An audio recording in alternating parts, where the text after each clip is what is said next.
Hi, I'm Bill O'Reilly. Thanks for watching us tonight. Are the Republicans retreating over Medicare? That is the subject of this evening's Talking Points memo. Dick Morris and I had an interesting debate last night. He says the GOP should back away from Medicare reform because it is not a winning issue for them in 2012. That opinion on the heels of a Democrat getting elected to Congress from upstate New York in a heavily Republican district. The woman used the Medicare issue to frighten senior citizens, and it worked.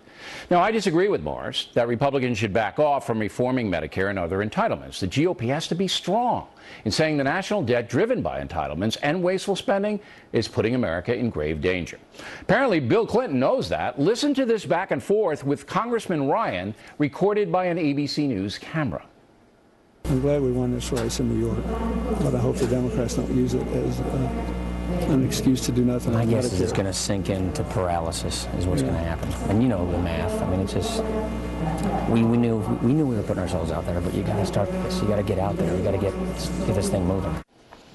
Now, Mr. Clinton's a smart guy. He knows Medicare has to be reshaped, not done away with, but it has to change or America will go bankrupt. But many Democrats will not acknowledge that. And because of the Democratic victory in New York State, they're emboldened.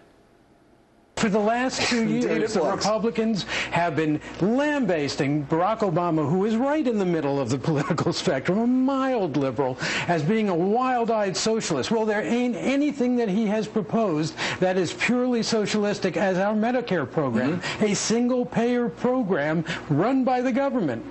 And the folks love it. The Republican Party must convince the folks, as Mr. Klein puts it, that there's a better way to meet their medical needs. Also, once the feds get the deficit spending and the debt under control, if they can do that, the U.S. economy will explode as confidence in our system comes back. That will lead to many more jobs and better income for workers, who in turn should be able to invest in their own medical future tax-free. That's the vision the Republicans have to sell if they want to regain the White House in 2012. Now, yesterday, the Senate voted on Medicare, and reform was defeated 57-40. 5 Republican senators, Snowe, Brown, Collins, Murkowski, and Rand Paul, voted against reform. So you can see the GOP has a problem.